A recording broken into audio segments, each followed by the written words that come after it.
Vinyl community and everybody else. Thanks for checking me out. FlipSideCT.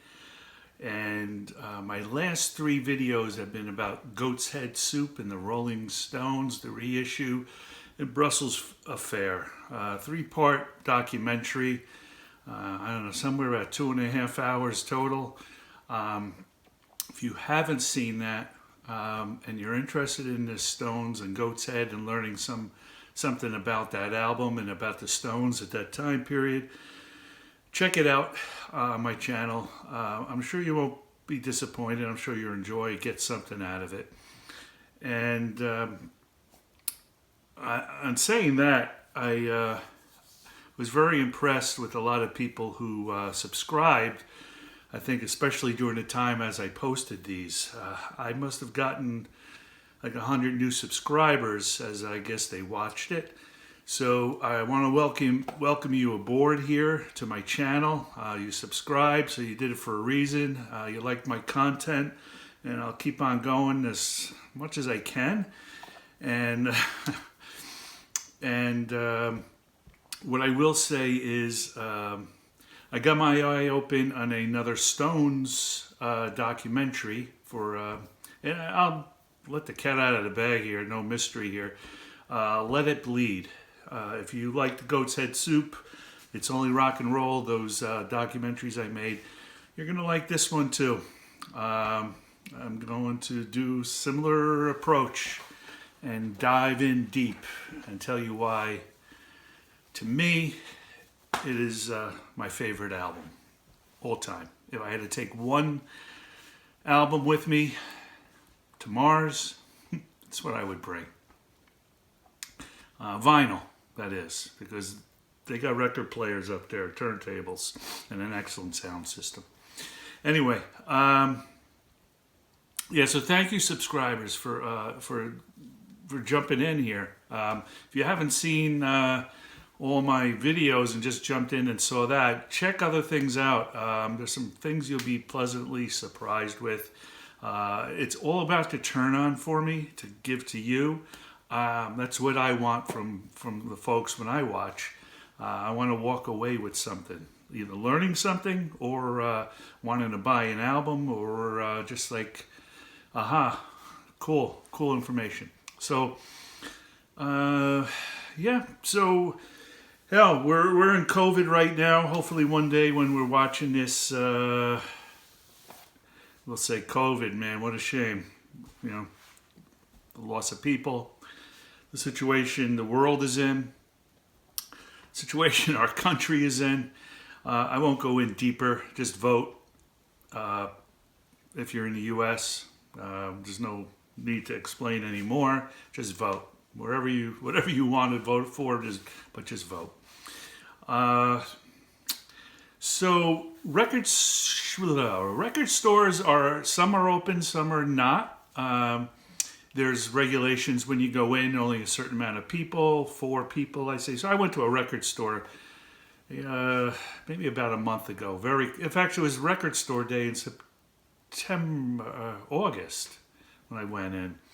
Very cautious. I didn't realize it was record store day, put it that way. I go in with gloves.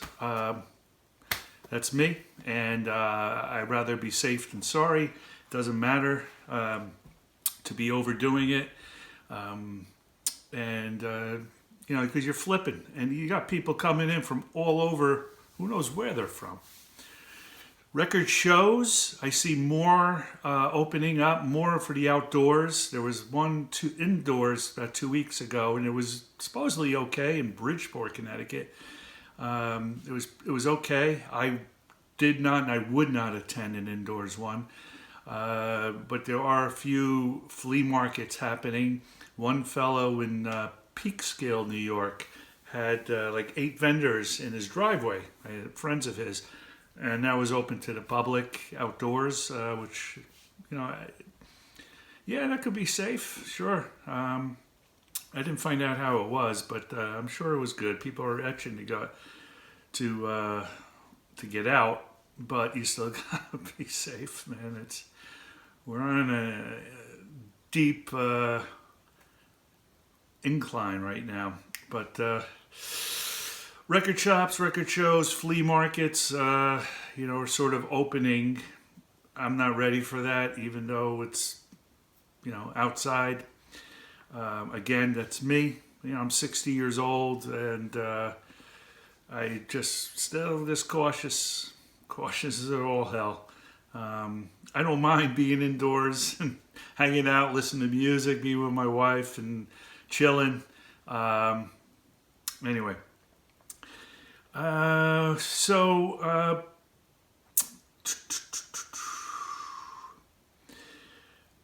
mentioned I did go to a store.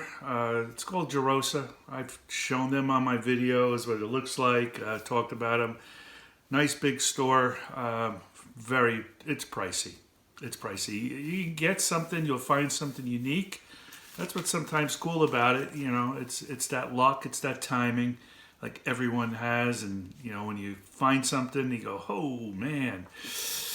And then the price is good, but generally there it's about $10 more than what I think I should be spending for some items, or I should say maybe 25% more. That's a better barometer. And I was looking, and I went with my friend Don. Don is always asking me to go. I don't think I've shown Don. I may have shown Don in some videos. He collects anything with shrink wrap and hype stickers. God knows what the collection looks like because he just brings them home. I asked a vendor once. He said that I asked him what's the trend, what's happening. And he says people are starting to buy shrink and hype stickers. He's been doing it for years. So that was pretty interesting. Yeah, whatever. So I'm flipping through. I see things that I say, oh, this is cool. I would want it, but do I want to spend it? On a budget here, very, very much on a tight budget. I'm getting things that I just know I'm going to keep and want and listen to later and not want to sell. I would say 90% of that. 95, okay. So flipping through, and I'm usually always going to the Stones section, the Rolling Stones section. And I'm not only going to talk about the Stones, of course. I got 2 other records I want to show. And I found this album, and I thought how cool it was to find it, that he had it. It's from England, an import. And like I said, I was in the Stones section, and it's Ronnie Wood's live album, Slide on Live, Plugged In and Standing. So this was recorded in Japan, Budokan. It was also recorded in New York at the Ritz Theater, and then it was in Boston. They toured. They're doing a whole tour of just those 3 locations. I forgot the name of the club. Oh, the Avalon. Yeah. So I don't see this one around. And again, this is one I wanted to grab. I talked a lot before about Mick Taylor, my favorite Stones guitarist, and his style. I do play guitar. I played since I was 15, maybe, or earlier. And the Stones was the band that I emulated, and of course Mick and Keith and Mick Taylor and Ronnie. I love Ronnie. I love Mick Taylor's time period, but I love Ronnie, the way he plays and the way he weaves with Keith. We know all that story, but his little touches that he does. And if you listen to live things and you focus and you listen to him, and you watch the videos, very important too. You watch him playing. I wish they would get tighter shots of Ronnie playing more, because he is remarkable. Faces. That's why that's what turned me on mostly to Ronnie first, and then his style with the Stones. And what he contributes, and how he plays slide, how he plays all these pedal steels. Anyway, back to, you get it. Ronnie is fabulous. I really enjoy his solo work, even though he sounds like Bob Dylan and admits that. And I don't know if he likes it or not, but yeah, he sounds like Bob. Maybe that's why he plays a lot of his songs too. But this was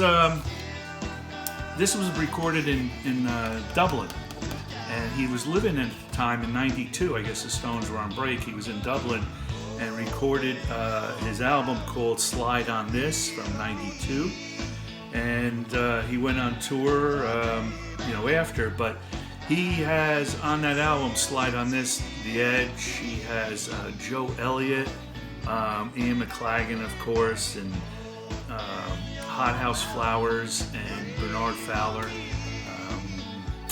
I think Charlie also plays on that too.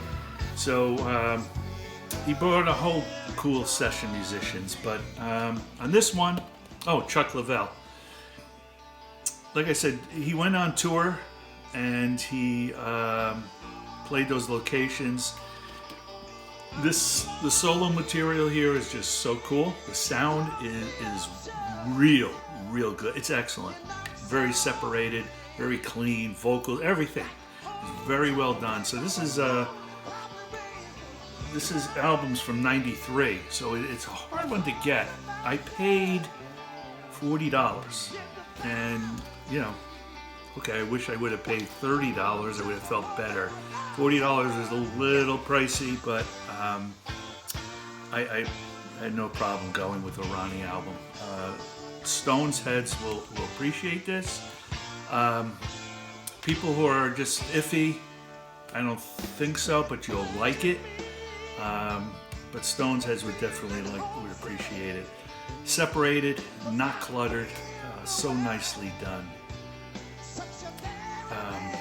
Playing Faces and some solo material, and he plays one Stones song too, Pretty Beat Up. And that's from, I think, Undercover. It's one of the ones he got writing credits for. It might be one of the only ones. Tell me if I'm wrong. But anyway, the songs here, Testify, Josephine, Pretty Beat Up. Flying, Bernard Fowler does a fabulous job. They do a little instrumental stuff of some songs, Faces song, Stay With Me, of course, live. That's just killer. That's like one of the top rock and roll songs for me. Woo! I just want to show you very quickly what I've been listening to. I know a lot of people do this. I don't usually do it, but in my room here, I brought in my big Bang & Olufsen's speakers, and this is more of the listening room where I'm at right now. And I just wanted to sample everything that I can. Mott's album, most of the people know the normal Motts, but all the early Motts are must-haves. Fabulous what I'm listening to. My daughter's album, The Perks of Being Wallflowers. There's some really cool songs here. I forgot the one, Galaxy 500 from Tugboat. I think that might be it. Oh my gosh. I pulled this one out. I had to hear Bowie on my speakers. Bowie at the Beeb. You gotta throw in blues, Howlin', some Emmett. Very cool, underrated album. Really sophistication from Gary Newman at that period of time. Some hard rocking, pot liquor, more blues. Johnny Lee, Frigid Pink, a little Chet.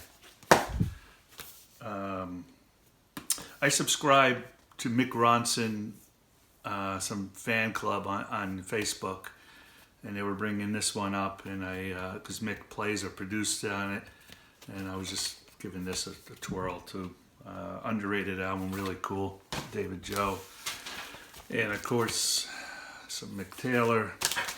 And I did a album review on this one, and somebody reminded me, he just said, hey Steve, I mean this was in 2017, he goes, thank you for this, you know, it helped him buy this album, my review. He really appreciates it. This was Greg Allman's last one, Southern Blood. Some songs he didn't write with, but cool album, 2017 of Greg. And then there was this live one. Oh yeah, Houston, Texas. Okay. So, the next two albums I want to show you are from the same band, and focusing on two people, and hopefully you won't say, oh, this bores me. I really plead with you to stick and learn more about this. If you don't, I know a lot of you do know who this is, and know about their music, and know about some of the work that's been done. And I know a lot of people don't. And it happens to be two albums, and I'm going to just talk about more and go a little in depth on Delaney and Bonnie. And don't roll your eyes. Just sit back and listen to just a little bit more about these great rock and rollers. Real important to the music industry. And I know some of you are shaking your head. Yeah, I got it. I got that. I know. Clapton, etc. I just want to, purpose here is just to enlighten maybe some things you don't know, some things you do. Let me know more about what you think, and teach me. I just have to just convey a little bit.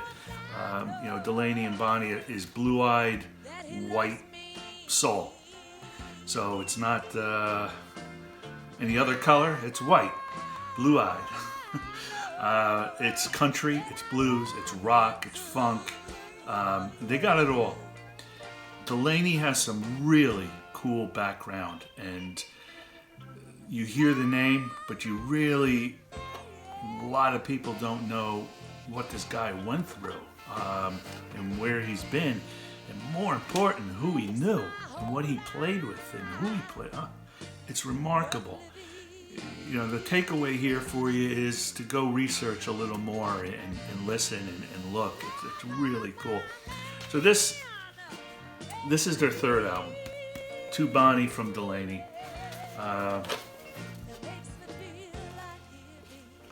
Just has them on there, and I'm going to talk about, you know, both of them, but it's a Tom Dowd, Jerry Wexler production. You should know who that is. If you don't, look them up. A mess of musicians on here. If you don't like the word mess, a shitload of people on here as musicians. About 25 of them are listed to help him. Dwayne Allman, Sneaky Pete, steel guitar. Bobby Whitlock, Leon Russell, Little Richard, Memphis Horns. It's just cool stuff. This was from 1970. They were in a buzz because they had Clapton touring with them. George Harrison was playing with them. A lot of exposure. I'll get a little bit into that. A real nice album to have for me. Very glad to have it. Easy listening to, grabs you. Something you could put on for really anybody. Almost anybody. It's definitely going to get some spins for sure. And the songs are just cool. She's got a great soulful voice. And so Delaney was born in Mississippi in 1939. And he played guitar in church. He was mostly into the Robert Johnson, the blues. But he played whatever he could do. And at 20 years old, so 1959, he moves out to L.A. and becomes a session musician. He joins a band. He plays bass there with the band. And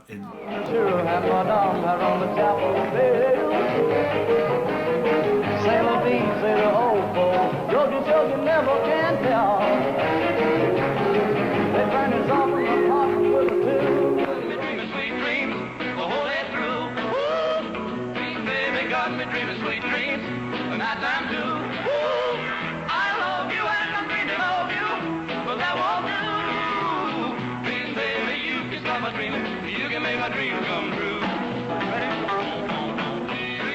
1964, he joins a band called the Shindogs, and they are the house band for a TV show called The Shindig. Definitely heard of that name, and he was in this with somebody you recognize, Leon Russell, and those two paired off and stuck together for a while and contribute both ways a lot. Now, he did it for about 3 years, and he played with so many folks. Delaney, he was very talented. He wasn't like superb guitarist, but his lyrics, his writing, his style, and how he sang, and who he played. He played early on, back in the '60s. You know, the James Burton, Willie Nelson, Glenn Campbell, just it goes on. And in fact, they hired him, they being, I guess, the studio, had a new guy coming up, a new actor that they really wanted to promote in I guess, a series called Rawhide. And he actually wrote the songs for Clint Eastwood. I was gonna say, can you name this guy? But yeah, it was Clint Eastwood. He wrote the songs for this album back when. Now, Bonnie, she was born in Alton, Illinois. She was, as a teenager, she exploded. She had such a great voice. She was working with Albert King, remember, with his band, with Stan Getz. She was one of the Ikettes for Ike and Tina. And in fact, Tina plays on one of their albums. 67, she moved to LA, and she met Delaney there, and they married the year after. And 1968, Delaney got tired of the Shindigs, and that's where they both started branching out and developing more. Again, so to Bonnie from Delaney, the third one. The first album called Home is on my list. It's anything with Steve Cropper and Donald Duck Dunn, and especially being on Stax record is one I gotta get. With the horn sections. So Delaney was exposed to so many people. People came to him a lot. One of the folks he partnered with and was friends was Graham Parsons. Graham is the one that introduced Delaney to George Harrison. George Harrison is the one that introduced Delaney to Eric Clapton. And the whole English scene was really into Delaney. They heard and seen that this guy was really, serious, and was really some quality musician and rock and roll and country. He even, I might be jumping ahead and around a bit, but Delaney also worked with Eric Clapton's solo album, his first one, and he didn't get any credit because of legal matters, but he wrote with Eric, and Eric admired the hell out of him and really took a lot of skills from Delaney and learned. Eric was just fabulous guitarist, as we know, but he got to develop a little more with his singing, etc.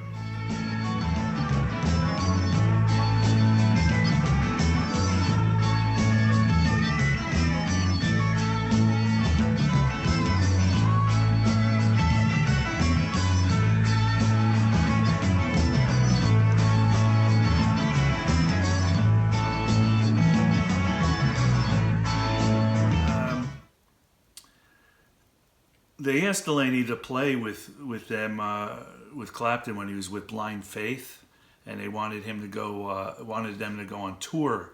He and Bonnie and the band, and they did. Clapton would often go jam with Delaney and Bonnie before I guess Blind Faith would come on.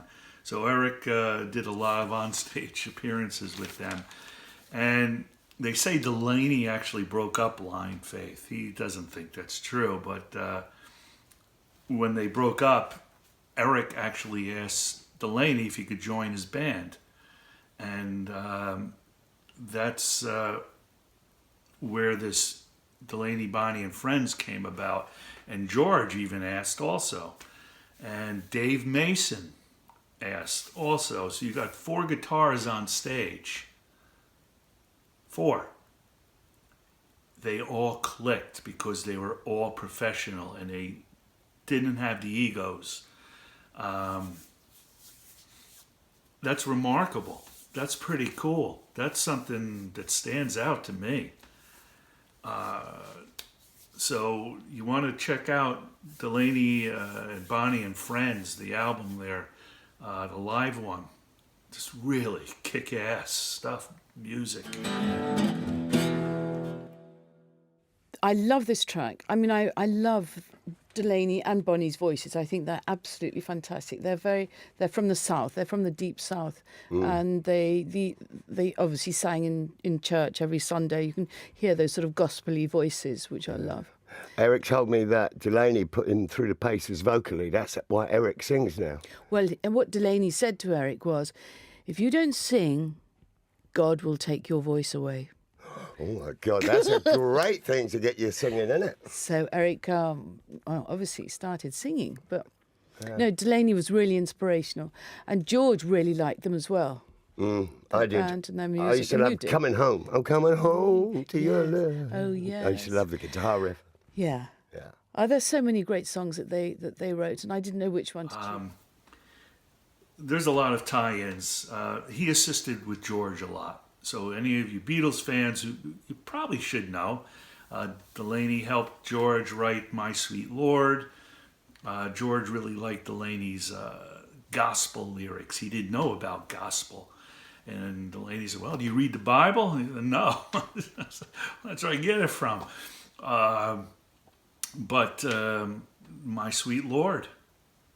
And Delaney, in fact, gave him the melody for that. He sang another song to him, and he just sort of stuck together. And that's pretty cool things there. Some good chemistry and good history information. Delaney was also tight with Duane Allman.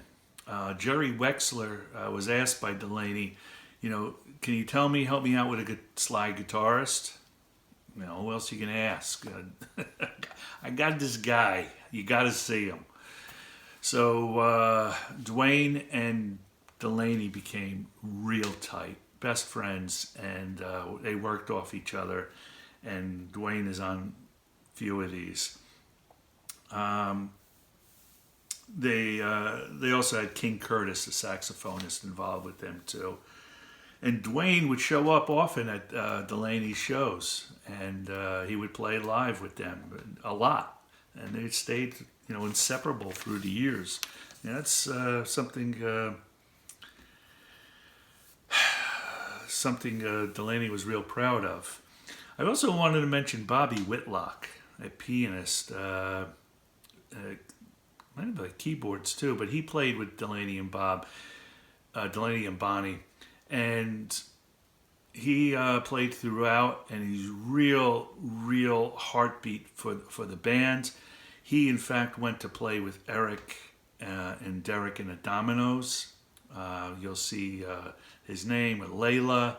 Really high credits. Bobby played with so many other artists. Of course, he also knew Leon Russell.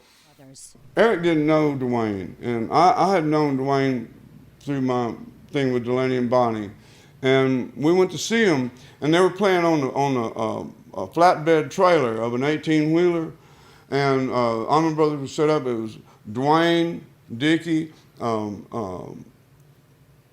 Butch Trucks, and J-Mo, and then Barry Oakley, and Greg Almond, sitting just like I pointed that way on this trailer. And they had hay bales in front of it to keep back the throng of 175 people. So, but we crawled up under the trailer and got up under the hay bales, and we're leaning with our backs there and looking up at the band like this. They were right exactly that angle, like this corner of this ceiling. And we're sitting there looking at them, listening to their deal. And Dwayne was wearing it out. He was playing, he had his head down, his mouth was open, and he opened his eyes. And when he opened his eyes, he was looking straight into Eric's eyes. Eric's looking straight at him, and he just stopped playing. Dwayne just quit playing, and his mouth fell even further open. And Dickie looked over at Dwayne, and why did you quit? Look, and then he looked down, and he stopped playing. And it was like, wow, they couldn't believe who was down there. And we let them finish their set, and then we all met back trailer, back spare tire, not backstage, but back spare tire, and said, hey man, we've got a session going on, and we got a couple of weeks of open time. And we had as much time as we wanted, but it wasn't going to go past a couple of weeks because we had a tour schedule. And asked Dwayne if he wanted to play. You guys come back and we jam, and he and Eric hit it off. Whitlock is currently... And check out Bobby Whitlock. Do a search on YouTube. His girlfriend, I guess, Coco Camel, I'm not sure what it is. Look him up on YouTube because he's telling some cool stories. His girlfriend, who's also a performer, is asking questions because she wants to get this information out. And she's just like in their house talking. And it's pretty recent too. So look out Bobby Whitlock and look at his solo music too. So in 1969, I also want to tie this in. Bobby Keys plays with Jim Price, trombone and sax. Play with Bonnie and Delaney on a couple of those albums. In fact, the next one I think I have here. And when they were in LA, I'm going to get more into this, but Bobby is just Bobby. If you want to hear rock and roll, you listen to Bobby Keys play the saxophone. There's no anything more to say. There's great saxophones, but when it comes to the rock and roll side, Bobby is the one, and he has such a career. I want you to check out a documentary, I think it's on Amazon, called Every Night is Saturday Night. He must have put this together before he passed. It's him when he's older, of course, and he's telling his stories and how he grew up. A lot of cool stories, and one of the stories is he talks about how the Stones were doing the Let It Bleed album mix in LA, and Delaney and Bonnie were in the studios also, and he knew Mick Keith from San Antonio. Back in '65 or something, they played some type of gig together, and they knew Keith didn't know much about it, but anyway, they crossed